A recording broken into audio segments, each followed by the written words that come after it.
Tudo bem, pessoal? Tudo tranquilo? Maravilha? Espero realmente que esteja tudo bem com vocês aí, tá? A nossa aula é sobre crescimento vegetativo da população brasileira.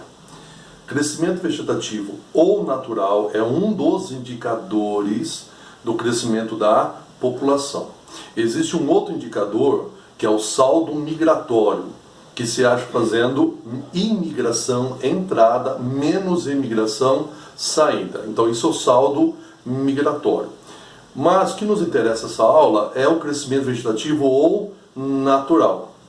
Como eu vou achar esse indicador? Eu faço taxa de natalidade menos taxa de mortalidade. O que é taxa de natalidade? É o número de nascimentos por grupo de 1000 pessoas. Então a taxa de mortalidade é o número de mortes ou óbitos para cada grupo de 1000 pessoas. Muito bem. O que nós podemos perceber já de uma maneira geral, olhando, observando a sociedade, lendo sobre a sociedade brasileira, sobre as notícias? A população brasileira está vivendo mais, mas está tendo menos filhos.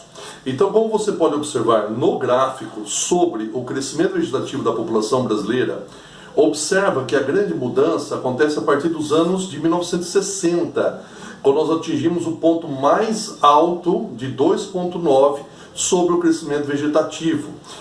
Esse período ele é importante, e como que eu vou explicar por que chega a 2,9 em 1960, tá?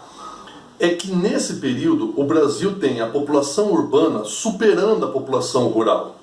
Então, devido ao crescimento da população urbana, a população passa a ter acesso às melhorias de saneamento básico, melhorias médico-hospitalares e melhorias higiênico-sanitárias. Então, a taxa de mortalidade ela cai de uma maneira bem drástica com o passar dos anos. Mas a taxa de natalidade continua alta ainda. Então, por ter uma taxa de natalidade alta, que é uma influência ainda de uma população que pouco a pouco vai ficando cada vez mais urbana, deixando logicamente de ser rural. Então a taxa de natalidade continua alta e a mortalidade começa a cair cada vez mais rápido, devido ao quê? Ao acesso às melhorias das condições socioeconômicas, principalmente higiênico-sanitárias, médico-hospitalares, saneamento básico, legal? Então as pessoas passam a morrer menos. Esse período nós vamos chamar o quê? Período da explosão demográfica. A população cresce rapidamente, né? Ela começa a ter um desenvolvimento, um crescimento muito rápido em curto espaço de tempo. Explosão demográfica. Muito bem. Só que aí você olhando o gráfico novamente, você vai perceber que o crescimento vegetativo, depois do pico em 1960, ele não para de cair. Tá vendo? Tá? Chegando a um patamar aí praticamente de menos de 1%, correto? Só observar o gráfico. Por que isso aconteceu? Lembra que eu falei que a taxa de mortalidade ela cai primeiro e cai num índice muito rápido devido ao saneamento básico? Quanto maior a população urbana, quanto mais pessoas vivendo na cidade, com o passar do tempo, cai a taxa de natalidade. Tudo bem?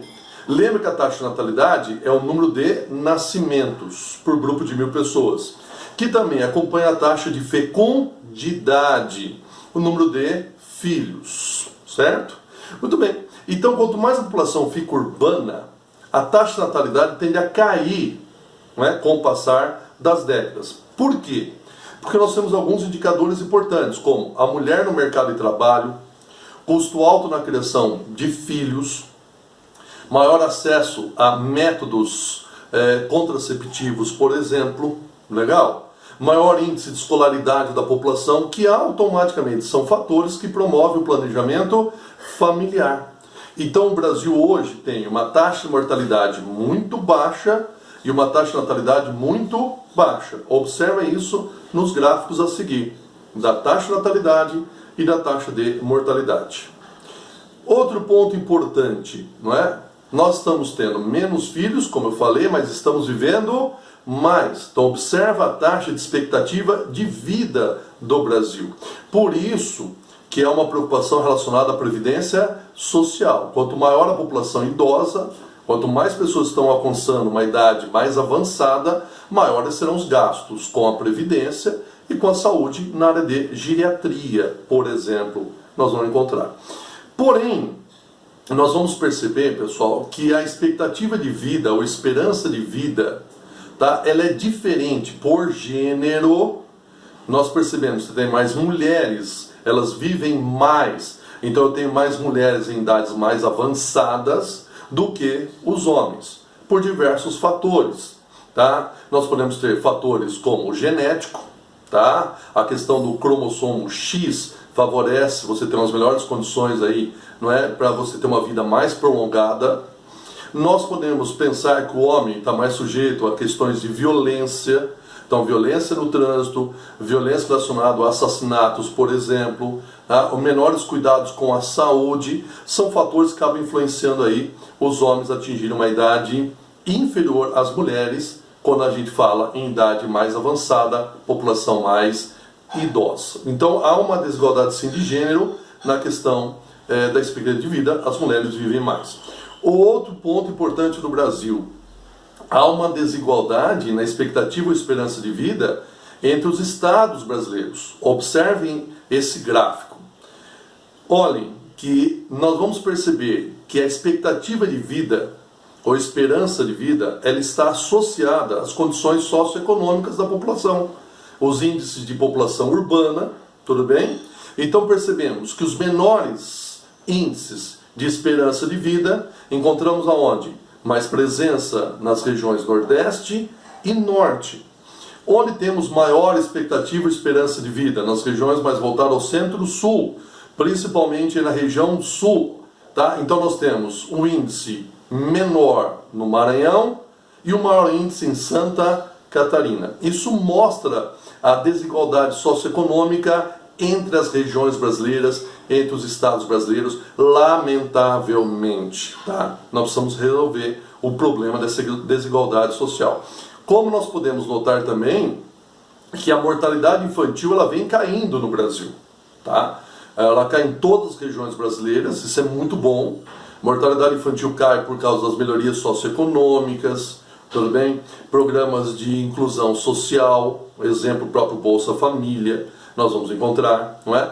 Então a melhoria na distribuição de renda, isso afeta melhores acessos à medicina preventiva, vacinação, por exemplo, melhor acesso ao saneamento básico, são fatores que influenciam aí na queda da taxa de mortalidade, correto? Mas precisa diminuir mais ainda, né? Você está observando que ainda é um índice alto comparado com outros países, principalmente os países ricos. Mais uma vez, quais são as regiões que têm maior índice de mortalidade infantil? Nordeste e Norte. São regiões que têm mais problemas socioeconômicos relacionados à sua população. O índice mais alto é o Nordeste. Tá? Caiu, sim, das regiões que mais determinou queda da mortalidade infantil, mas ainda é um índice mais alto do país. Então, de uma forma geral, vamos recapitular: estamos vivendo mais, estamos tendo menos filhos, porque a população hoje urbana é elevada, então isso influencia. A mortalidade infantil vem caindo no país, ainda é um índice um pouco alto comparado com outras nações ricas, tudo bem? Com as nações ricas. Não é? Um dos maiores índices de queda foi no Nordeste, porém o Nordeste ainda é a região que apresenta o índice mais alto. Tudo bem? Então nós passeamos aí sobre as questões que envolvem expectativa de vida ou esperança de vida, taxa de natalidade, taxa de mortalidade, taxa de fecundidade e taxa de mortalidade infantil. Beleza, pessoal? Um grande abraço, até mais.